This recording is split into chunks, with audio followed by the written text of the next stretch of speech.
عزیز طلباء و طالبات، السلام علیکم ورحمۃ اللہ وبرکاتہ۔ میں جماعت دہم کی سماجی علم کی ڈیجیٹل کلاس میں آپ تمام کا خیر مقدم کرتا ہوں اور امید کرتا ہوں کہ آپ تمام اس سے بھرپور استفادہ کریں گے۔ پیارے بچوں، ہم نے پچھلی جماعتوں میں سماجی علم میں مختلف براعظموں کے بارے میں، بحر اعظموں کے بارے میں پڑھا ہے، مختلف ملکوں اور ریاستوں کے بارے میں پڑھا ہے، لیکن اب ہم جماعت دہم کی سماجی علم کی کتاب میں زیادہ سے زیادہ اپنے ملک کے بارے میں جانیں گے۔ پیارے بچوں، آپ کو معلوم ہونا چاہیے کہ ہمارا ملک ایک عظیم ملک ہے جس کے اندر بہت سا تنوع پایا جاتا ہے۔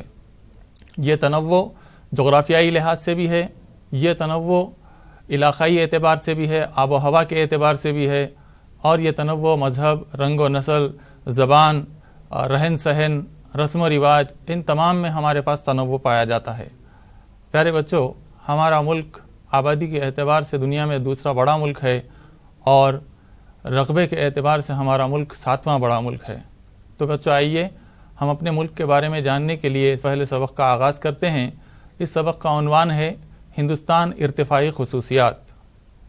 ارتفاعی خصوصیات کا مطلب یہ ہے کہ ہمارے ملک کی زمینی اشکال کیسی ہیں، یعنی پہاڑ، میدان، سطح مرتفع، ریگستان، جزائر وغیرہ، ان تمام کے بارے میں ہم پڑھنے جا رہے ہیں۔ پیارے بچوں، سب سے پہلے ہے ہندوستان کا جائے وقوع۔ اس کے بعد ہم پڑھیں گے ہندوستان سے گزرنے والے اہم عرض بلد اور طول بلد۔ اس کے بعد ہم پڑھیں گے ہندوستان کے معیاری وقت کا تصور کیا ہے، اور اس کے بعد نمبر 4 ہندوستان کے اہم ارتفاعی خطے، جس میں ہم پڑھیں گے کوہ ہمالیہ کے بارے میں، گنگا اور سندھ کے میدان کے بارے میں، جزیرہ نما کے سطح مرتفع کے بارے میں، ساحلی میدانوں کے بارے میں، تھار ریگستان اور ہندوستان کے جزائر کے بارے میں ہم پڑھیں گے۔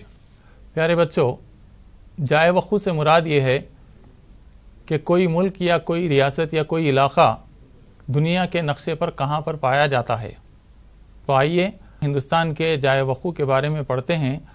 اس کے لیے ہم کو حسب ذیل سلائڈز کی مدد لینی پڑے گی۔ ان سلائڈز کے ذریعے سے آپ کو معلوم ہوگا کہ ہمارا ملک ہندوستان دنیا کے کس مقام پر پایا جاتا ہے۔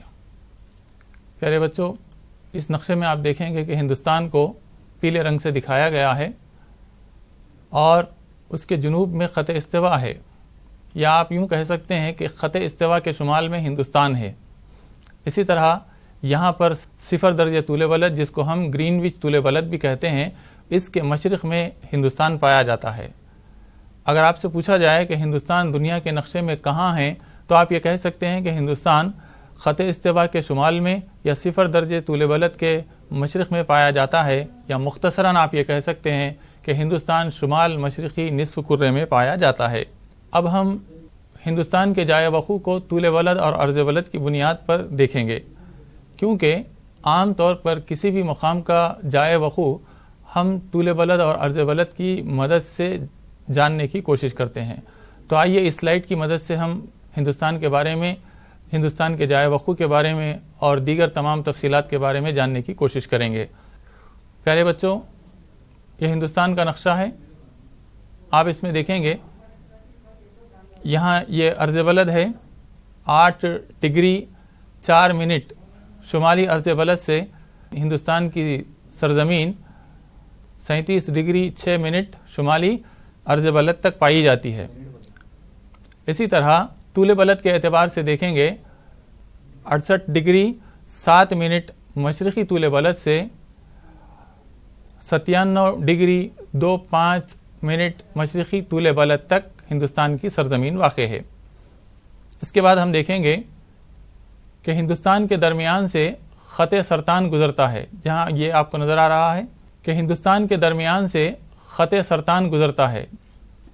پھر آپ دیکھیں گے کہ ہندوستان کے درمیان سے یہ ایک طول بلد گزر رہا ہے۔ اس طول بلد کا نام ہے 82 ڈگری 30 منٹ مشرقی طول بلد۔ یہ ہندوستان کے درمیان سے گزرتا ہے۔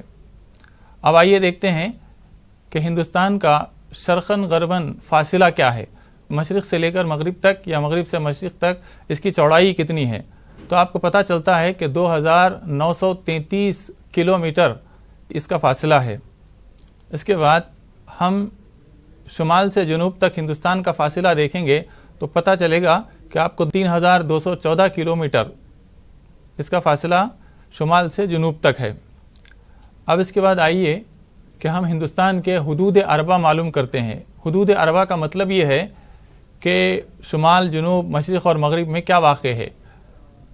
یہ دیکھیے گا، شمال میں ہندوستان کے کوہ ہمالیہ ہے، اور جنوب میں بحر ہند ہے، مشرق میں خلیج بنگال، اور مغرب میں بحر عرب واقع ہے۔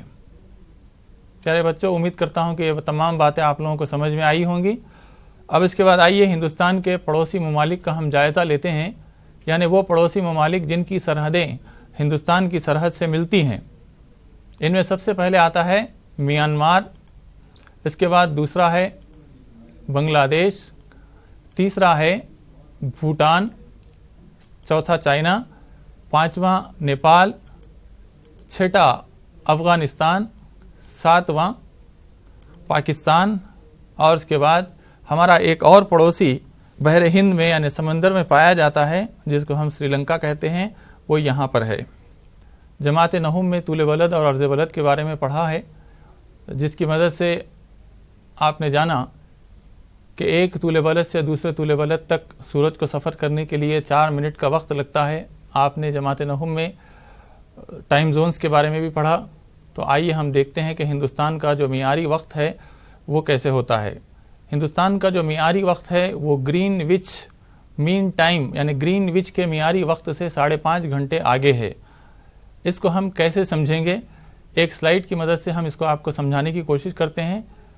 پیارے بچوں، یہ ہے 0 درجے طول بلد، جس کو ہم گرین وچ طول بلد بھی کہتے ہیں۔ پھر اس کے بعد یہاں ہندوستان ہے، اور یہ طول بلد جس کو ہم 82.5 مشرقی طول بلد کہتے ہیں، یہ ہندوستان کے درمیان سے گزرتی ہے۔ اس کا مطلب یہ ہے کہ 0 درجے طول بلد سے لے کر 82.5 طول بلد تک پورے طول بلدوں کا فاصلہ 82 اور آدھا یعنی 82.5 طول بلد کا فاصلہ پایا جاتا ہے۔ اس فاصلے کو پار کرنے کے لیے، جیسے ہم نے پچھلی جماعت میں پڑھا کہ سورج کو 4 منٹ ایک طول بلد کے لیے لگتے ہیں، تو آپ دیکھیں گے کہ اس فاصلے کو یعنی 82.5 طول بلد سے لے کر 0 درجے طول بلد تک پہنچنے کے لیے سورج کو 5.5 گھنٹے کا وقت لگتا ہے۔ اس کا مطلب کیا ہوگا کہ ہندوستان کا معیاری وقت گرین وچ کے وقت سے 5.5 گھنٹے آگے ہوتا ہے۔ پیارے بچوں، اب ہم ہندوستان کے ارضیاتی پس منظر کے بارے میں جانیں گے۔ جماعت نہوم میں بھی اس کا ذکر ہے۔ 7 بر اعظم نہیں پائے جاتے تھے، صرف گونڈوانا لینڈ اور انگارا لینڈ نام کے 2 بڑے بر اعظم پائے جاتے تھے۔ گونڈوانا لینڈ کا ہی حصہ تھا ہندوستان، تو جب گونڈوانا لینڈ کے اندر بر اعظمی ہٹاؤ کے نظریے کے تحت حرکت ہوئی اور یہ گونڈوانا لینڈ شمال مشرق کی طرف حرکت کرتے ہوئے انگارا لینڈ سے ٹکرا گیا، تو اس وقت ہمالیہ کے پہاڑ وجود میں آئے، اور اسی طرح ہندوستان کا جنوبی حصہ اور شمالی حصے کے درمیان میں ایک بیسن یا وادیاں بن گئیں، جو بعد میں ہمالیائی دریاؤں کے تلچھٹ سے پر ہونے کی وجہ سے میدان بن گئے یا میدان وجود میں آئے۔ اس سلائیڈ کی مدد سے ہم اس کو سمجھیں گے۔ یہ دیکھیے، یہ انگارا لینڈ ہے اور یہ گونڈوانا لینڈ ہے، اور یہاں پر یہ گونڈوانا لینڈ کا حصہ ہے یہ ہندوستان، اور یہاں پر ایک سمندر پایا جاتا تھا جس کو ہم 33C کہتے ہیں۔ یہ گونڈوانا لینڈ حرکت کرتے ہوئے انگارا لینڈ سے ٹکرا گیا، جس کے نتیجے میں یہاں پر ہمالیہ پہاڑ وجود میں آ گئے اور ہندوستان کی سرزمین اس انگارا لینڈ سے ٹکرا گئی تھی۔ عزیز طلبہ و طالبات، ہم نے اب تک پڑھا کہ ہندوستان کے معیاری وقت کا تصور کیا ہے اور ہندوستان کا ارضیاتی پس منظر کیا ہے۔ اب ہم دیکھیں گے کہ ہندوستان کے جو اہم ارتفاعی خطے ہیں یا پھر زمینی اشکال ہیں وہ کیا ہیں۔ اس کے اندر ہم پڑھیں گے کوہ ہمالیہ کے بارے میں، گنگا اور سندھ کے میدانوں کے بارے میں، جزیرے نما کے سطح مرتفع کے بارے میں، اور اس کے بعد ہم پڑھیں گے مشرقی اور مغربی ساحلی میدانوں کے بارے میں، اور پھر ریگستان اور ہندوستان کے جزائر کے گروپ کے بارے میں، جس کو اس نقشے کے اندر بتایا گیا ہے۔ یہ دیکھیے بچوں، یہ شمال میں ہندوستان کے کوہ ہمالیہ ہے۔ کوہ ہمالیہ کے بعد یہ 2 حصے آپ یہاں دیکھیں گے، گنگا کا میدان اور سندھ کا میدان، یہ دوسرا ارتفاعی خطہ ہے ہندوستان کا۔ پھر اس کے بعد یہاں آئیے آپ، گنگا اور سندھ کے میدان کے مزید جنوب میں یہ جزیرہ نما کا سطح مرتفع کہلاتا ہے یہ علاقہ سارا. یہ تیسرا حصہ ہے ارتفاعی خطہ ہندوستان کا. پھر اس کے بعد چوتھا حصہ ہے ہندوستان کے ساحلی میدان جن کو ہم دو حصوں میں تقسیم کر سکتے ہیں، مشرقی ساحلی میدان اور مغربی ساحلی میدان. پھر اس کے بعد یہاں جزیرہ نما کے سطح مرتفع کے شمال مغرب میں ریگستان پایا جاتا ہے جس کو ہم تھار کا ریگستان کہتے ہیں. اور سب سے آخر میں ہم ہندوستان کے جو جزائر کے دو گروپ ہیں، جزائر انڈمان و نکوبار اور جزائر لکشدیپ کے بارے میں ہم پڑھیں گے. کوہ ہمالیہ کے بارے میں پڑھتے ہیں. پیارے بچوں، کوہ ہمالیہ ہندوستان کے شمال میں مغرب سے لے کر مشرق تک پھیلا ہوا ہے. اس کی طوالت یا فاصلہ تقریباً 2400 کلومیٹر پر ہے اور یہ تقریباً 5 لاکھ مربع کلومیٹر کے علاقے کو گھیرا ہوا ہے. اس کے 3 متوازی سلسلے ہیں جن کو ہم ہمادری، ہماچل اور شیوالک کے نام سے جانتے ہیں. آئیے جانتے ہیں کہ ان تینوں سلسلوں کی خصوصیات کیا ہیں اور ان تینوں میں فرق کیا ہے. پیارے بچوں، یہ ہیں کوہ ہمالیہ کے 3 متوازی سلسلے. عظیم ہمالیہ پہلا سلسلہ ہے جس کو ہم ہمادری سلسلہ بھی کہتے ہیں. دوسرا ہے ذیلی ہمالیہ جس کو ہم ہماچل سلسلہ کہتے ہیں. تیسرا ہے شیوالک سلسلہ. اب دیکھتے ہیں کہ یہ کہاں پر واقع ہیں. جائے وقوع اس کا عظیم ہمالیہ انتہائی شمالی سلسلہ کہلاتا ہے اور اس کے بعد ذیلی ہمالیہ یا درمیانی سلسلہ ہے اور تیسرا سلسلہ ہے انتہائی جنوبی ہے جس کو ہم شیوالک سلسلہ کہتے ہیں. ان تینوں کی اوسط بلندیوں پر غور کیجئے گا آپ. اوسط بلندی عظیم ہمالیہ کی 6100 میٹر ہے جبکہ ذیلی ہمالیہ جو ہماچل سلسلہ کہلاتا ہے 3700 میٹر سے 4500 میٹر تک بلند ہے. شیوالک سلسلہ 900 میٹر سے 1100 میٹر تک بلند ہے. اس کے بعد اس کی چوٹیاں اور سلسلے عظیم ہمالیہ میں ماؤنٹ ایورسٹ، کانچن جنگا، K2 نام کے اونچی چوٹیاں پائی جاتی ہیں. ماؤنٹ ایورسٹ نیپال میں ہے، کنچن جنگا ہندوستان میں، K2 ہندوستان میں ہے. اب آئیے ذیلی ہمالیہ کی طرف. ذیلی ہمالیہ میں پیر پنچال سلسلہ اور مہابھارت سلسلہ نامی پہاڑیاں پائی جاتی ہیں جبکہ شیوالک سلسلے میں جموں کی پہاڑیاں، مشمی پہاڑیاں اور کچار نام کی پہاڑیاں پائی جاتی ہیں. اب آئیے ان 3 متوازی سلسلوں کی کچھ دیگر خصوصیات کا جائزہ لیتے ہیں. عظیم ہمالیہ یا ہمادری سلسلہ یہ مسلسل پہاڑی سلسلہ ہے، یعنی اس میں تسلسل پایا جاتا ہے. ذیلی ہمالیہ ایک ناہموار سلسلہ ہے. شیوالک سلسلے میں ڈون نامی وادیاں پائی جاتی ہیں، مثلا پاٹلی ڈون، دہرا دون وغیرہ.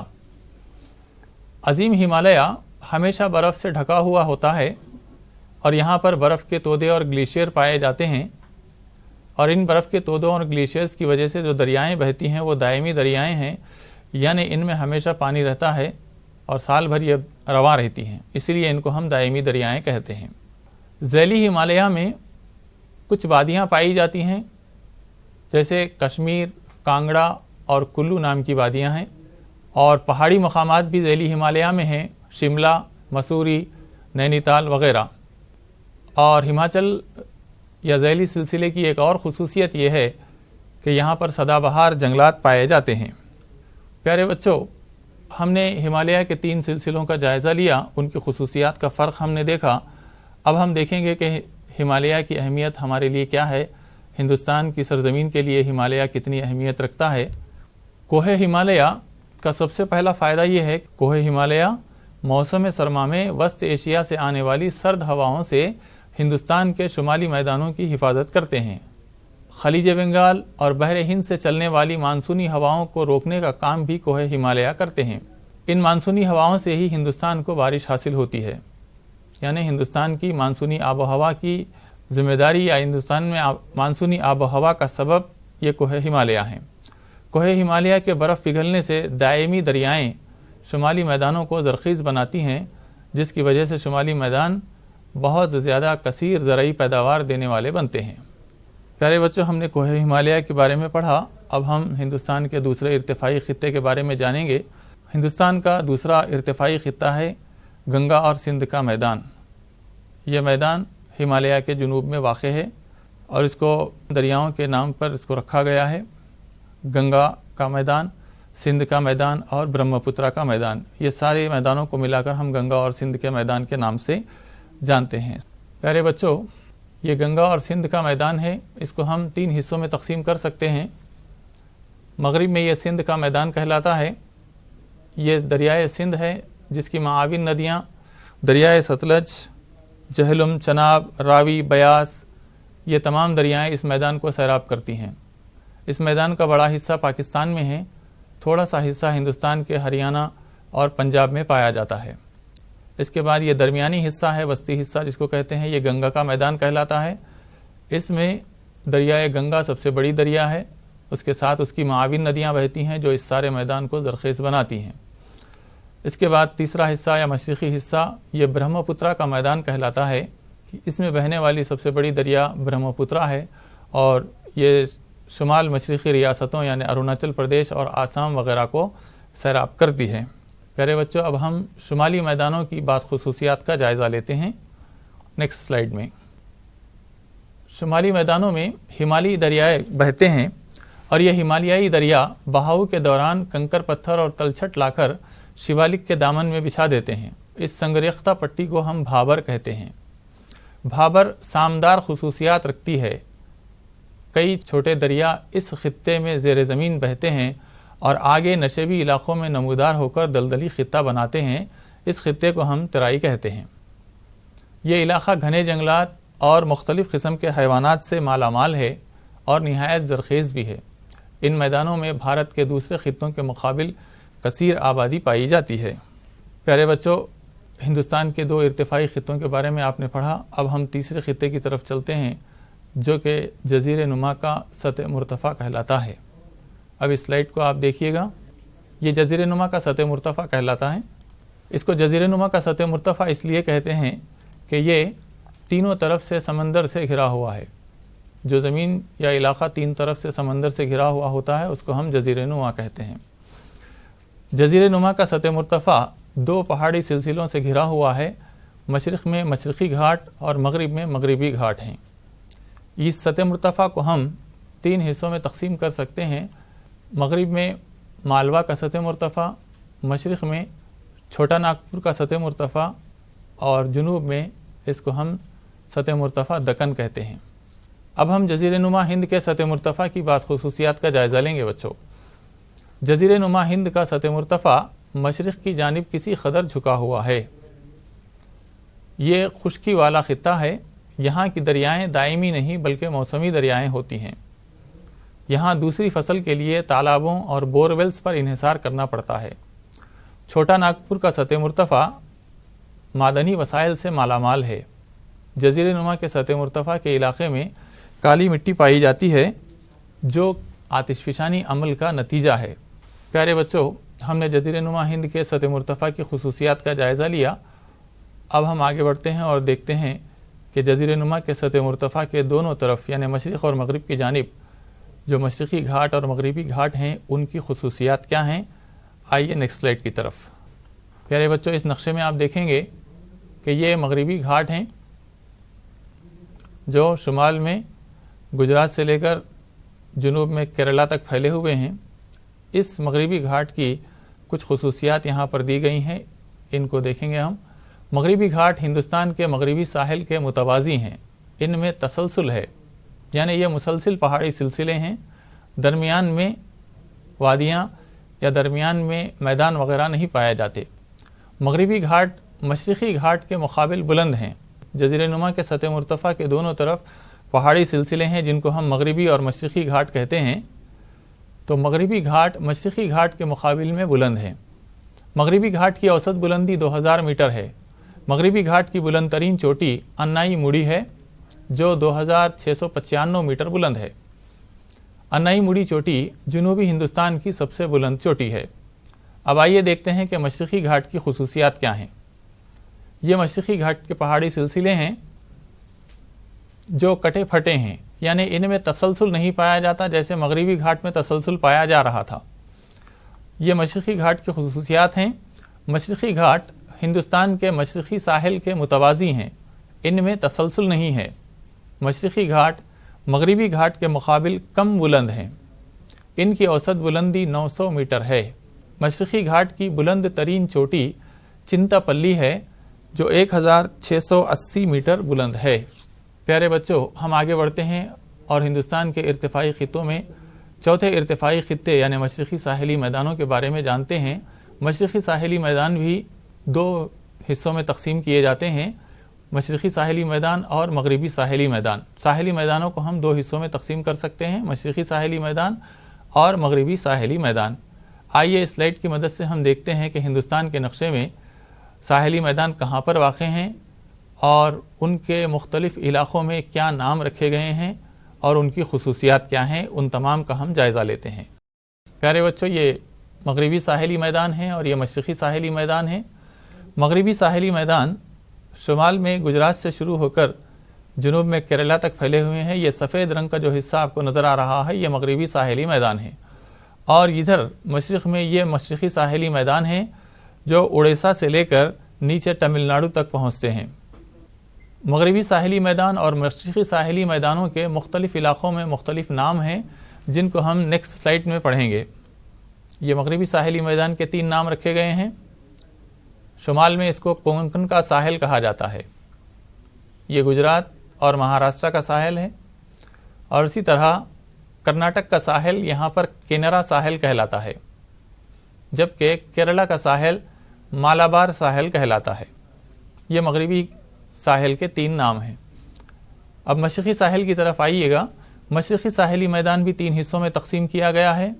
اڑیسہ کے ساحل کو ہم اتکل کا ساحل کہتے ہیں، جبکہ آندھرا پردیش کا ساحل سرکار ساحل کہلاتا ہے، اور تمل ناڈو کا ساحل کارو منڈل ساحل کہلاتا ہے۔ پیارے بچوں، یہاں تک آپ کو سمجھ میں آیا ہوگا۔ اب ہم نیکسٹ سلائیڈ کی طرف چلتے ہیں اور دیکھتے ہیں کہ ان میدانوں کی خصوصیات کیا ہیں، یا مغربی ساحلی میدان اور مشرقی ساحلی میدان میں کیا فرق پایا جاتا ہے۔ یہ دیکھیے بچوں، یہ مشرقی اور مغربی ساحلی میدانوں کی خصوصیات ہیں۔ یہ مشرقی ساحلی میدان اور مغربی ساحلی میدان۔ مشرقی ساحلی میدان زیادہ چوڑے اور مسطح ہیں، یعنی ہموار ہیں، اور مغربی ساحلی میدان تنگ ہیں اور ناہموار ہیں۔ مشرقی ساحلی میدان میں بڑی بڑی دریاؤں کے ڈیلٹا پائے جاتے ہیں، جیسے مہاندی، گوداوری اور کرشنا وغیرہ۔ اسی طرح مغربی ساحلی میدان میں کسی بڑی دریا کا ڈیلٹا نہیں پایا جاتا۔ مشرقی ساحلی میدان کی ایک اور خصوصیت ہے کہ یہاں پر کئی جھیلیں ہیں، جن میں 3 بڑی جھیلیں ہیں جن کو چلکا جھیل، کولیرو جھیل اور پلی کٹ جھیل کہا جاتا ہے، جبکہ مغربی ساحلی میدان میں کوئی بڑی جھیل نہیں ہے۔ مشرقی ساحلی میدان کی خصوصیت یہ ہے زرعی پیداوار یہاں پر بہت زیادہ کثیر ہوتی ہے، اور اس کے علاوہ مشرقی ساحلی میدان ماہی گیری کے لیے بھی بہت مشہور ہے۔ پیارے بچوں، اب ہم ہندوستان کے 5ویں ارتفاعی خطے کے بارے میں پڑھیں گے، جو کہ تھار کا ریگستان ہے، اور یہ ہندوستان کے شمال مغرب میں پایا جاتا ہے۔ آئیے اس نقشے کی مدد سے ہم تھار کے ریگستان کے بارے میں جانیں گے۔ یہاں کی آب و ہوا نہایت ہی خشک ہے، یہاں پر بارش بہت کم ہوتی ہے، اور یہاں پر نباتات اور جنگلات وغیرہ نہیں پائے جاتے۔ یہاں پر ایک ہی دریا ہے جس کا نام دریائے لونی ہے، اور یہ بھی زمینی خطے میں بہنے والی دریا ہے، یعنی یہ دریا کسی سمندر تک نہیں پہنچتی بلکہ یہ زمین میں ہی جھیل میں جذب ہو جاتی ہے۔ پیارے بچوں، یہ دیکھیے گا آپ، ہندوستان کا شمالی حصہ ہے، شمال مغرب میں تھار کا ریگستان پایا جاتا ہے۔ امید کہ یہ تمام باتیں آپ لوگوں کو سمجھ میں آئی ہوں گی۔ پیارے بچوں، اب ہم ہندوستان کے جزائر کی طرف چلتے ہیں۔ ہندوستان کے مشرق میں خلیج بنگال میں انڈمان و نکوبار جزائر پائے جاتے ہیں، اور ہندوستان کے مغرب میں بحر عرب میں لکشدیپ جزائر پائے جاتے ہیں۔ آئیے اس نقشے کی مدد سے ان کے جائے وقوع کا پتہ کرتے ہیں، اور پھر اس کے بعد ہم ہندوستان کے ان جزائر کی خصوصیات کا جائزہ لیتے ہیں۔ یہ دیکھیے بچوں، یہ ہندوستان کے مشرق میں انڈمان و نکوبار جزائر ہیں، یہاں پر خلیج بنگال نامی سمندر میں، اور اس کے بعد دوسری طرف مغرب میں یہ لکشدیپ جزائر ہیں جو بحر عرب میں پائے جاتے ہیں۔ انڈمان و نکوبار جزائر کی خصوصیات۔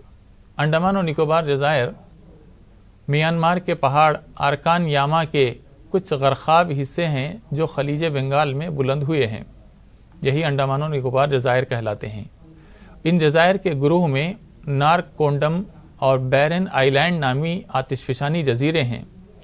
ہندوستان کے جنوب بعید کا کنارہ جو نکوبار جزیرے میں ہے اندرا پوائنٹ کہلاتا ہے، اور یہ اندرا پوائنٹ 2004 کے سونامی میں غرقاب ہو گئی تھی۔ اور لکشدیپ کے جزائر کی خصوصیات دیکھتے ہیں۔ لکشدیپ جزائر مونگے کی چٹانوں سے بنے ہیں۔ سارے لکشدیپ جزائر کا کل رقبہ صرف 32 کلومیٹر ہے۔ یہ جزائر حیوانات اور نباتات کی مختلف انواع کے لیے بہت مشہور ہیں۔ پیارے بچوں، اب ہمارا سبق اختتام کو ہے۔ امید کہ آپ تمام نے ہندوستان کے ارتفاعی خطوں کے بارے میں اچھی طرح سمجھا ہوگا۔ اب ہم اعادہ کرتے ہیں کہ ہم نے کیا پڑھا ہے۔ ہم نے پڑھا ہندوستان کا جائے وقوع کیا ہے، یعنی ہندوستان دنیا کے نقشے میں کہاں پر پایا جاتا ہے۔ ہندوستان سے گزرنے والے اہم عرض بلد اور طول بلد کیا ہیں۔ ہندوستان کے معیاری وقت کا تصور کیا ہے۔ اور سب سے آخر میں ہم نے پڑھا کہ ہندوستان کے اہم ارتفاعی خطے کون کون سے ہیں اور ان تمام کی خصوصیات کیا ہیں۔ ان میں ہم نے کوہ ہمالیہ کے بارے میں پڑھا، گنگا اور سندھ کے میدان کے بارے میں پڑھا، جزیرے نما کے سطح مرتفع کے بارے میں پڑھا، ساحلی میدان کے بارے میں پڑھا، تھار ریگستان اور جزائر کے بارے میں پڑھا۔ تو امید کرتا ہوں کہ یہ تمام باتیں آپ لوگوں کو سمجھ میں آئی ہوں گی۔ پیارے بچوں، اب ہماری کلاس اختتام کو ہے۔ امید کہ یہ تمام باتیں آپ کو سمجھ میں آئی ہوں گی، سارے تصورات آپ کے سامنے واضح ہو گئے ہوں گے۔ آپ اپنی درسی کتاب میں جو سوالات دیے گئے ہیں ان سوالات کو اپنے ٹیچر کی مدد سے حل کرنے کی کوشش کیجیے گا۔ انشاءاللہ پھر ہم دوسری کلاس میں ملاقات کریں گے۔ خدا حافظ۔